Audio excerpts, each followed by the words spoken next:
பால சேதமடைஞ்ச Chennai silks கட்டிடத்தை இடிக்கும் போது அந்த பணியில ஈடுபட்ட ஒருத்தர் உயிரிழந்திருக்காரு. அந்த குடும்பத்துக்கு ரூபாய் 5 லட்சம் நிதியுதவி கொடுக்கறதா அறிவிச்சிருக்கு சென்னை சில்க்ஸ் நிர்வாகம்.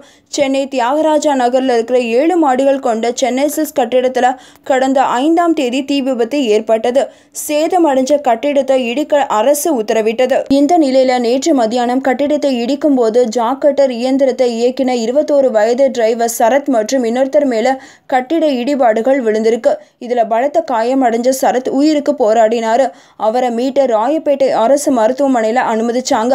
அங்க அவரை பரிசோதனை பண்ண மருத்துவர்கள் சரத் இறந்துட்டதா தெரிவிச்சாங்க. இந்த விபத்துல சிக்கின இன்னொருத்தருக்கு தீவிரமான சிகிச்சை கொடுக்கப்படுது.